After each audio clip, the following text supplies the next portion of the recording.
Hay dos asuntos que voy a tratar en esta intervención. Uno es el propio proyecto de ley que modifica la Ley de Prohibición Total de Minas Antipersonal y otro es la enmienda que plantea Esquerra Republicana. Hay un tercero que ha sacado a colación el ministro que yo hubiera pensado que era mejor no abordar, que es lo que ocurrió ayer en la Comisión de Asuntos Exteriores en relación con la Ley de Acción y Servicio Exterior. Aquello fue tan delirante que yo hubiera pensado que era mejor nunca más volver a mencionarlo en la vida parlamentaria española. Pero, bueno, ya que se ha mencionado,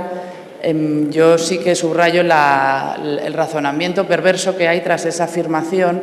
de que grupos a los que se les ha prácticamente excluido de la negociación, como el mío, después engrosen la categoría de grupos ineptos para negociar o ineptos para gobernar, como ha sugerido el señor ministro, que sin duda ha dejado claro que entre esos aliados figura el posible estado de una Cataluña independiente, ya que han negociado en su mayor parte esa ley con el mismo partido que desde Cataluña pide esa independencia para ese territorio.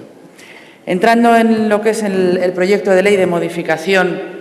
de esa Ley de Prohibición Total de Minas Antipersona, es una actualización normativa mediante la cual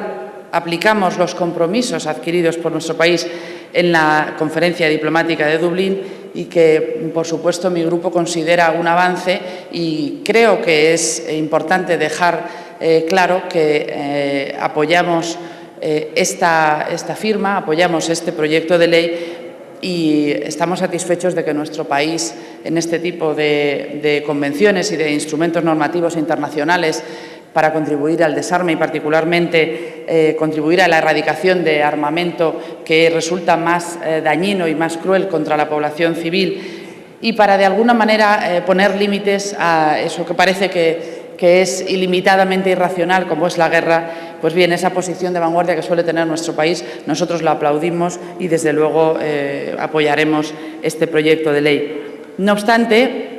hay un aspecto que sí que nos gustaría matizar, ya que en el artículo 2.3 del proyecto de ley, o bien quedan dudas sobre lo que se pretende o bien, desde nuestro punto de vista, nos hemos quedado cortos. Dice este artículo que no se interpretarán como actividades prohibidas en esta ley la cooperación militar y participación en operaciones militares por el Estado, su personal militar o sus nacionales con otros Estados que no sean parte de la Convención. Y sucede que uno de los países que no forman parte de esta Convención es Estados Unidos, también China, India, Rusia, Pakistán, pero, en fin, es Estados Unidos uno de nuestros principales aliados y, desde luego, ha supuesto un apoyo fundamental en las últimas décadas en muchos de los teatros de operaciones en los que ha participado España. Por lo tanto, a la hora de regular este armamento, desde nuestro punto de vista, debería prohibirse en todos los ámbitos, incluidos en los de cooperación militar y participación en operaciones militares por el Estado, independientemente de que los países que formen parte de esas coaliciones sean o no firmantes de esta Convención. Dicho esto, respecto al proyecto de ley en sí, paso a hablar de la enmienda de Esquerra. En primer lugar, nos produce una enorme perplejidad, ya ha sido señalado por otros grupos, esta enmienda que, desde nuestro punto de vista, vulnera claramente el reglamento del Congreso. Su artículo 110.3 dice, literalmente: serán enmiendas a la totalidad las que versen sobre la oportunidad, los principios o el espíritu del proyecto de ley. Y nos parece que es muy claro que esta enmienda no se ciñe a estos requerimientos. No habla de los principios o el espíritu del proyecto de ley, sino que, como ya se ha señalado, prácticamente es un proyecto de ley alternativo. Presenta una política de defensa alternativa, una política de defensa completa. Alude a modificar o, en fin, sugiere la necesidad de modificar otras leyes que no guardan relación con este proyecto de ley y, desde luego, supera los límites que establece el reglamento. Y, del mismo modo, este reglamento establece en su artículo 31 que corresponde a la Mesa la función de calificar los escritos y documentos de índole parlamentaria, así como declarar la admisibilidad o inadmisibilidad de los mismos. Y, desde nuestro punto de vista, esta enmienda no reúne los requisitos para ser admitida por la Mesa como discusión de enmienda a este proyecto de ley relacionado con la Convención de Dublín y con la munición de racimo. Por entrar un poco en el fondo del asunto que plantea la enmienda, pues, en fin, se trata prácticamente de desmantelar las Fuerzas Armadas, lo cual tiene coherencia con el proyecto político que representa Esquerra Republicana, las Fuerzas Armadas españolas. Supondría dar un vuelco regulatorio generalizado a la regulación de defensa y aborda incluso cuestiones de reducción de personal que, desde luego, no es el lugar de tratarlas esta iniciativa. Desde nuestro punto de vista, tenemos unas Fuerzas Armadas cada vez más mermadas de efectivos y no por la austeridad económica, sino por una pésima planificación de gasto en torno a los programas especiales de armamento, que son la verdadera causa de la ruina del Ministerio y que están poniendo en riesgo la operatividad y la eficiencia de las Fuerzas Armadas para llevar a cabo el cumplimiento de la misión que tiene encomendada de acuerdo con la Constitución. En lo que concierne al gasto militar, podemos estar de acuerdo con el señor Tardá en que existen ciertos gastos desmesurados, pero desde luego no en la parte de mantenimiento de estructuras y personal militar. Se podrían optimizar algunos recursos, pero el gran problema son los compromisos adquiridos con las industrias armamentísticas con intereses corporativos de por medio y en la pésima planificación presupuestaria que se ha hecho de estos compromisos. Como hemos dicho en alguna otra ocasión, aún no se ha pinchado, aún no ha explotado la burbuja armamentística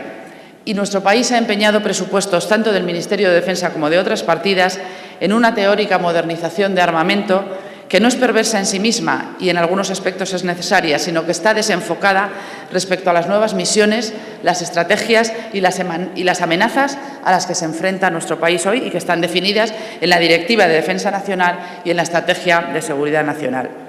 Y además esto se ha hecho en condiciones de secretismo y opacidad que consideramos inaceptables en un país moderno. Pero todo ello no justifica escribir una iniciativa que, como decimos, nos parece desde el punto de vista reglamentario incluso inadmisible. No justifica, digo, escribir una iniciativa con una brocha tan gorda como para afirmar que algunos de los programas especiales de armamento, como el helicóptero Tigre, no han sido empleados más que en maniobras. Precisamente los Tigres, señor Tardá, han intervenido en zona de operaciones y han sido de inestimable ayuda para la operación de repliegue de nuestras tropas de Afganistán, operación de repliegue que, como sabe, es una de las más peligrosas para cualquier ejército. Sobre las exportaciones de armas a países llamados conflictivos, coincidimos en que es necesario un mecanismo regulador mucho más estricto, ya que observando las partidas que se destinan a los diferentes países, se demuestra que se sigue exportando material bélico a países de dudosa estabilidad democrática. Y, por último, el artículo 8º que Esquerra añade como una disposición transitoria relativo al armamento y material nuclear nos parece que queda directamente fuera del marco legal que debe amparar esta ley por tratarse de una regulación que se aborda en ámbitos nacionales e internacionales. Consideramos que su enmienda defiende una cultura de paz mal entendida y para trasladarle lo que entendemos nosotros por esa cultura de paz nos remitimos a la resolución 53/243 de Naciones Unidas, la que aprobó la Declaración y Programa de Acción sobre una cultura de paz y se decía, y cito literalmente, una cultura de paz es un conjunto de valores, actitudes, tradiciones, comportamientos y estilos de vida. El desarrollo pleno de esta cultura de paz está ligado a cuestiones como la promoción del arreglo pacífico de los conflictos, el respeto y el entendimiento mutuo y la cooperación internacional, el cumplimiento de las obligaciones internacionales contraídas en virtud de la Carta de Naciones Unidas y el derecho internacional, la promoción de la democracia, los derechos humanos y las libertades fundamentales. Reducir todo esto a una disminución del gasto militar, del personal militar y a un desmantelamiento de las Fuerzas Armadas, en lo que sería un desarme unilateral de nuestro país, que no contribuiría en nada a la paz mundial, a pesar del discurso en contra del grupo de Esquerra. Digo, reducir todo esto a una iniciativa que, como he dicho, además está fuera de lugar desde el punto de vista parlamentario, desde nuestro punto de vista es una utilización pésima de un instrumento, este instrumento de acción multilateral, que es el que estamos incluyendo y transponiendo a la legislación española mediante este proyecto de ley, que es fundamental para el desarme y para construir la sociedad del futuro. Por todo ello, no votaremos a favor de la enmienda de Esquerra. Muchas gracias, presidente.